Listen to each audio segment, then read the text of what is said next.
আলফা সৰকাৰ শান্তি চুক্তি সন্দৰ্ভত প্ৰতিক্ৰিয়া বিশিষ্ট বুদ্ধিজীবী ডক্টৰ হীৰেণ গুহাৰ সংবাদমেল সম্বোধন কৰি প্ৰতিক্ৰিয়া প্ৰকাশ কৰিছে বিশিষ্ট চিন্তাবিদ গৰাকীয়ে এই সংবাদমেলৰ মাজলৈ পোনপটীয়াকৈ আপোনালোকক লৈ গৈছো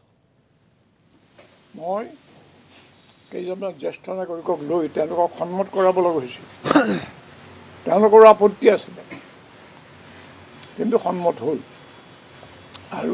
মই হৰে কৃষ্ণ ডেকা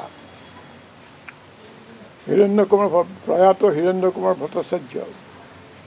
প্ৰয়াত ৰোহিণী কুমাৰ বৰুৱা গুৱাহাটী বিশ্ববিদ্যালয়ৰ অৰ্থনীতিৰ প্ৰাক্তন অধ্যাপক খোৰশ্বাদ আলম ৰত্নেশ্বৰ বসুমতাৰী এনেকৈ কেইবাজনো লোক লগ লাগি আমি দাবী চনদখন প্ৰস্তুত কৰিলোঁ বহুত আলোচনা বিলোচনাৰ মাজত আৰু সেই দাবী চনত ৰাজহুৱাভাৱে মিটিং সভা পাতি অভিৱৰ্তন পাতি তেওঁলোকৰ হাতত গতাই দিলোঁ ক'লোঁ যে এইখন কাৰ্যকৰী কৰাৰ দায়িত্ব তোমালোকৰ আৰু এতিয়া আমি চৰকাৰৰ লগত আলোচনাৰ ব্যৱস্থা কৰিলোঁ দিল্লীলৈ গ'লোঁ বহুত লটি ঘটিৰ মাজত চৰকাৰক ৰাজি কৰালোঁ কাৰণ তেওঁলোক আলোচনাৰ কাৰণে তেওঁলোকৰ বৰ আগ্ৰহ নাছিলে আমি প্ৰধানমন্ত্ৰীক লগ ধৰিলোঁ গৃহমন্ত্ৰীক লগ ধৰিলোঁ ছোনিয়া গান্ধীক লগ ধৰিলোঁ আৰু বিৰোধী নেতা বহুতক লগ এনেকৈ অৱশেষত চৰকাৰ ৰাজি হ'ল আৰু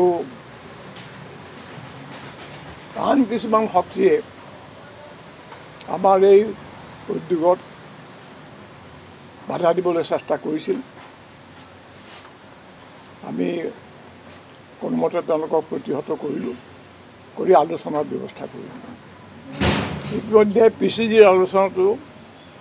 PCGয়ে আৰম্ভ কৰা আলোচনাটো স্থবিৰ হৈ গৈছে বন্ধ হৈ গৈছে আমি সেইটো পুনৰাৰম্ভ কৰাই দিলোঁ এই এওঁলোকৰ স্বাৰ্থ তাৰপিছত আমি বহুত কষ্ট কৰি দাবী চনদ প্ৰস্তুত কৰিলোঁ দাবী চনদৰ যিখন ব্যাখ্যা যিখন দাবী চনদ 500 পৃষ্ঠা আৰু 29 পৃষ্ঠাৰ দাবী চনদত আমি বহু কষ্ট কৰি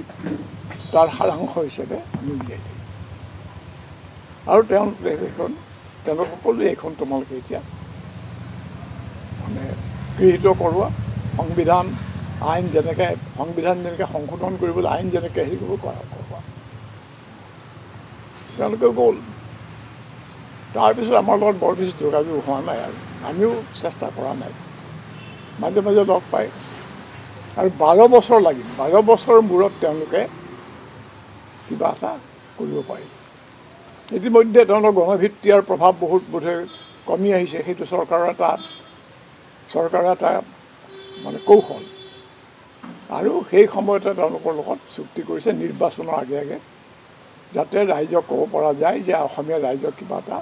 ভাল বস্তু বিজেপিয়ে দিলে এতিয়া আমাৰ যিটো দাবী চনদ আছিলে তাৰ লগত তেওঁলোকৰ দাবী চনদৰ বিশেষ মিল নাই অসমৰ নিজা স্বাৰ্থতকৈ নিজা স্বাৰ্থ পূৰণ অসমীয়া ৰাইজৰ সুৰক্ষা এইবিলাকতকৈ ইয়াত বেছি প্ৰভাৱশালী হৈছে বিজেপিৰ যিটো অংক অসমক লৈ বিজেপিৰ যিটো হিচাপ যিটো পৰিকল্পনা সেইটোহে কাৰ্যকৰী আৰু আমাৰ কিছুমান প্ৰস্তাৱ আছিলে খুব গুৰুত্বপূৰ্ণ প্ৰস্তাৱ যে অসমৰ যিবোৰ প্ৰাকৃতিক সম্পদ তেল কয়লা ইত্যাদি তাৰ যিটো ব্যৱহাৰ কৰা হ'ব তাৰ ওপৰত অসমৰ কিছু নিয়ন্ত্ৰণ থাকিব এইটো অসমৰ চৰকাৰৰ বা অসমৰ ৰাইজৰ আয় বৃদ্ধিৰ যাতে উপায় হয় অসমৰ যাতে বিকাশৰ উন্নয়নৰ উপায় হয় তাৰ ব্যৱস্থা কৰিব লাগে এইটো আনৰ স্বাৰ্থৰ ব্যৱহাৰ হ'বলৈ আমি দিব নোৱাৰোঁ চৰকাৰে যিহেতু মূলধন বিনিয়োগ কৰিছে মূলধন বিনিয়োগৰ কাৰণে তেওঁলোকৰ কিছু হক থাকিব কিন্তু এইটো অসমৰ স্বাৰ্থ পূৰণ হ'বলৈ অসমৰ মংগল হ'বলৈ অসমৰ মানুহৰ চাকৰি বাকৰি জীৱিকা অসমৰ অৰ্থনৈতিক উন্নয়ন আৰু অসমৰ ৰাইজৰ যিটো ৰাজনৈতিক প্ৰভাৱ ৰাজনৈতিক ক্ষমতা সেইটো কিছু বাঢ়িব লাগিব এইটোৰ একো নাই ইয়াত আৰু এটা প্ৰস্তাৱ দিছিলোঁ যে দ্বিতীয় সদন এখন আমাৰ লাগে আমাৰ বিভিন্ন জনগোষ্ঠীৰ মাজত সংঘাত হৈ থাকে আৰু অসম চৰকাৰ বা অসমৰ সমাজৰ পৰা সুবিচাৰ নোপোৱা বুলি কিছুমান জনগোষ্ঠীয়ে নিজাববীয়াকৈ আত্মশাসন ইত্যাদি বিচৰা হৈছে গতিকে এইবোৰ যিটো কলহ আমাৰ চলি থাকে এইবোৰে অসমীয়া মানুহক অসমীয়া সমাজক আৰু দুৰ্বল কৰিছে আৰু ইয়াৰ পূৰ্ণ সুযোগ কেন্দ্ৰীয় চৰকাৰে সদায় লৈ আছে আৰু সেইকাৰণে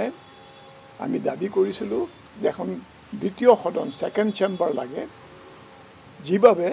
যাৰ দ্বাৰা এই সংঘাতবিলাক কিছু তাৰ উপশম ঘটাব পৰা যাব যেনে সেই সদনৰ কিছুমান প্ৰস্তাৱ ল'ব বিভিন্ন জনগোষ্ঠীৰ উন্নয়নৰ কাৰণে বা তেওঁলোকৰ বিভিন্ন সমস্যা সমাধানৰ কাৰণে তেওঁলোকৰ দাবী পূৰণৰ আৰু সেইবোৰ বিধানসভাত আলোচনা হ'ব আৰু সেই মৰ্মে কিছু ব্যৱস্থা গ্ৰহণ কৰা হ'ব আৰু সেই সদনৰ কিছু জনা বুজা মানুহ থাকিব যাতে ৰাজ্যখনৰ সামগ্ৰিক কল্যাণ আৰু উন্নয়নৰ কাৰণে ব্যৱস্থা ল'ব পাৰে আৰু এটা আমৰা প্ৰস্তাৱ দিছিলোঁ আমি জ্যেষ্ঠ নাগৰিকসকলে যেটো এটা সমস্যা আমাৰ অসমৰ সদায় হৈ থাকে মানুহ দুনো মৰে আৰু খেলিমেলি হয় অশান্তি হয় সেইটো হৈছে অন্য ৰাজ্যৰ লগত আমাৰ অসমৰ সীমাৰ সমস্যা